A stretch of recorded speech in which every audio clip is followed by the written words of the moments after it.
पिछले एपिसोड में हमने देखा कि बॉनी और लूफी ने मिलके सैटर्न की कैसी मारी, मतलब सैटर्न को भाई पूरा नंगा करके मारा भाई लूफी और बॉनी ने बहुत ही। और हमें पता लगा कि वेगापंग और क्लोवर डी, मतलब जो अपने डी क्लैन से बिलोंग करता है अपना क्लोवर, और उनकी बातें भी पता चली कि वो जो इनसे मदद मांग रहा था अपने वेगापंग से, लेकिन वेगापंग ने डिनाई कर दिया क्योंकि वो अपने भाई गवर्नमेंट के साथ था, वर्ल्ड गवर्नमेंट के साथ। और इसी वजह से भाई वर्ल्ड गवर्नमेंट ने जब बस्टर कॉल किया था, उसकी वजह से क्लोवर और बहुत सारे लोग जो रिसर्च कर रहे थे वर्ल्ड सेंचुरी पे और जॉय बॉय की हिस्ट्री और सब पे, तो उन सबको मार दिया गया। तो उसके बाद से वेगापंग को थोड़ा बहुत बुरा लग रहा था नहीं की, क्योंकि वो तो भीख मांग रहा था उसके सामने, बट वेगापंग ने मदद नहीं की। और ये इस सब के साथ ये एपिसोड जो है शुरू होता है और हमें पता लगता है कि भाई अपनी वल्केरी और अपने भाई जायंट रोबोट की बहुत तगड़ी वाली फाइट चल रही थी।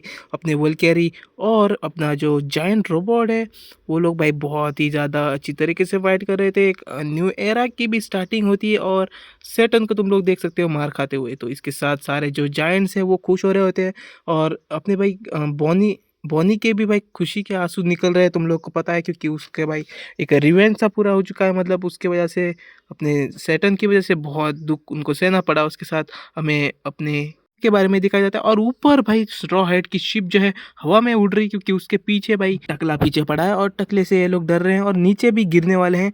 बट अपना जिम्मे चचा भाई अपनी शिप चला रहा है तो कोई डरने की बात है नहीं, बट नीचे भाई ढंग से उतर जाए बस। तो इसी के साथ भाई उसॉप तो पूरा डर रहा होता है, नामी भी डर रही होती है, क्योंकि भाई ये नीचे गिरने वाले होते हैं और नीचे गिरते हैं लेकिन पीछे भाई अपना टकला पीछे, और टकले से भाई कैसे बचेंगे क्योंकि टकला पीछे पड़ा है। और अपना जोरो भाई स्टैंड लेता है, बट उसी टाइम में भाई जो वेगापंक की बातचीत चल रही थी उसके बीच में हमें पता चलता है कि रॉजर और उसके जो पायरेट्स थे उन लोगों ने भाई ये सेटअप किया था न्यू जनरेशन के लिए कि न्यू जनरेशन आए और वन पीस ढूंढे, मतलब न्यू जनरेशन के जितने पायरेट वो लोग ढूंढे और वो ढूंढे जो जॉय बॉय चाहता है। मतलब जॉय बॉय ही शायद से हो सकता है ऐसा चीज़ जो है सेटअप हुआ है। और इसके बाद ही बहुत सारे पायरेट जो खुश हो जाते हैं। हमें रेड हेयर पायरेट्स भी दिखाए जाते हैं जो शिप से कहीं पर जा रहे हैं, तो हमें पता है शायद से कहाँ जा रहे हैं।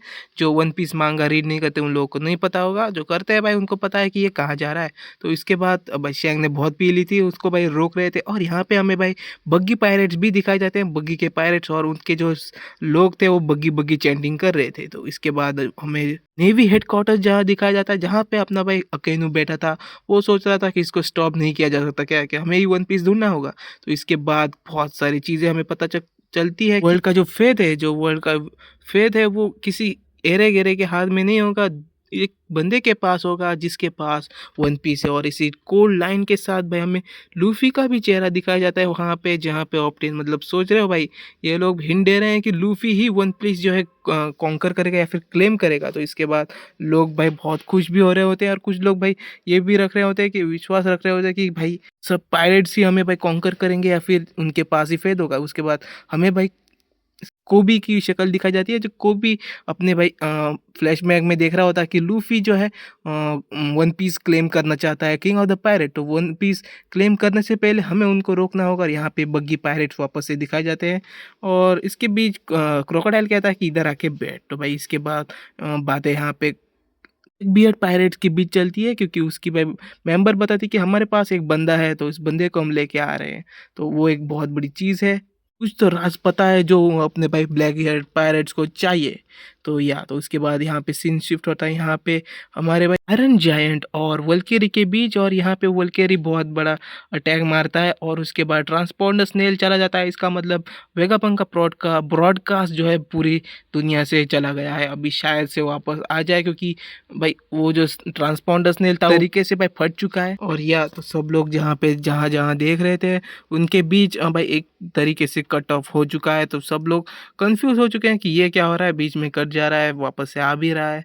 तो लोग शायद से इंतजार कर रहे होंगे कि वेगापंक का भाई ब्रॉडकास्ट वापस से कब चालू होगा, बट वो शायद से नहीं होगा। और वल्केरी और यहाँ बीच, यहाँ पे भाई सब कुछ तबाही मच रही होती है। और एक तो भाई ये, एक तो किस तरीके से हील होते हैं तुम लोग को पता हो, रीजनरेट बहुत जल्दी हो जाते हैं। तो अपना सैटर्न रीजनरेट हो रहा होता है वहाँ पे, और ये देख के भाई इनकी फट रही होती है, क्योंकि इतने सारे भाई ये लोग मॉन्स्टर्स, और ऊपर से एक पीछे एक मॉन्स्टर पड़ा है जो भाई इनको काटने वाला होता है, स्ट्रॉ हेड्स पायरेट को। बट उसका सीन जो है शिफ्ट होता है और यहाँ पे हम देखते हैं भाई और ये कह रहा होता है सॉरी जॉय बॉय, क्यों कह रहा होता है कि वो ढंग से मदद नहीं कर पा रहा है इनकी। और यहाँ पे लूफ़ी पीछे पूछता है कि तुम कैसे हो, मतलब ठीक हो ना? तो या उसके बाद ये कहता है कि भाई ये थोड़ा नॉस्टैल्जिक है, क्योंकि कि वो भी तुम्हारी तरह ही था, तुम्हारे ही तरह दिखता था और तुम्हें देख के भाई नॉस्टैल्जिया फ़ील हो रहा है मुझे। क्योंकि बेसिकली भाई अपना जॉय बॉय और जो निका था वो भाई सेम में रिज़ेम्बलेंस करते हैं, क्योंकि एक तरीके से वो वही बन जाते हैं और लूफ़ी भी इनके जैसा ही है, तो उसकी वजह से नॉस्टैल्जिया फ़ील हो रहा था। और ये लोग कहते हैं I am sorry Joy boy, और ये लोग भी फट रहे होते हैं क्योंकि जॉय बॉय किस ट और इसके बाद अपना भाई अहमेद उससे पूछता है लूफ़ी से उसका नाम, और लूफ़ी वही आइकॉनिक चीज़ से कहता है I am monkey D Luffy, I am the one who became the king of the pirate. और इसके साथ ये कहता है अहमेद डी डी, और उसके बाद ये सुनते ही भाई अहमेद मतलब नॉस्टैल्जिया और फ़ील करता है। उसके बाद भाई कहता है कि इसको भाई थोड़ी देर ख़त्म कर देते हैं इस मामले को, और इसके साथ एक बटन प्रेस करता है जहाँ पर ये एक नॉट सा खुल जाता है, एक रस्सी जिसमें भाई एक नॉट था, और इसके खुलते खुलते ही गाइस यहाँ पे अहमेद कहता है hey Luffy thank you for the nostalgic rhythm again. और इसका मतलब क्या है कि एक अब तगड़ी हाकी जो रिलीज़ होती है यहाँ पे, तुम लूफ़ी और इन एल्डर्स का भाई तुम रिएक्शन देख सकते हो, बहुत ही मतलब खतरनाक वाला। और इसके साथ कहता है thank you for that nostalgic rhythm again, और इसके साथ काफ़ी तगड़ी हाकी भाई, एक सुप्रीम हाकी आई डोंट डाई अगेन भी कहता है, I won't let you die. और इसके साथ ही इतनी तगड़ी हाकी के साथ सारे जो कोरोसे मेंबर्स वो और अपने भाई जो भी बंदे थे, जो वीकलिंग्स, जो भी भाई मरीन्स के बंदे थे, वो सारे भाई बेहोश हो जाते हैं, क्योंकि इतनी तगड़ी हाकी रिलीज़ होती है। और इसके साथ भाई कोई भी स्टैंड नहीं कर पा रहा था, वो भी भाई अपने हेडक्वार्टर्स में जहाँ पे लेबोरेटरी में थी, वो भी वहाँ पे बेहोश हो जाती है। सब लोग भाई फ़ील कर पा रहे थे कि कितनी तगड़ी हाकी है।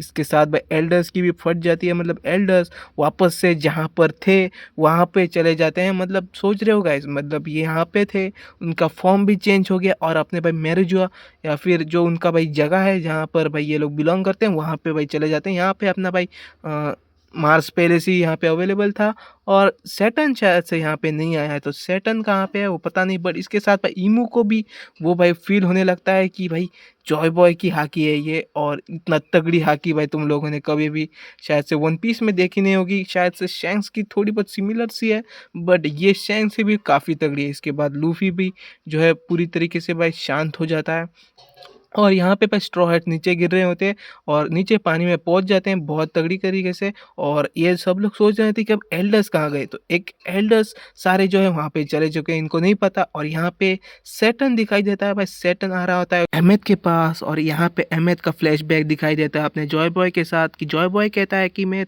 मेरी जो हकी है तुम्हारे अंदर सेव कर रहा हूँ, जब मुझे डेंजर सिचुएशन में होऊंगा तो तुम मुझे ऐसे ही मदद कर सकते हो।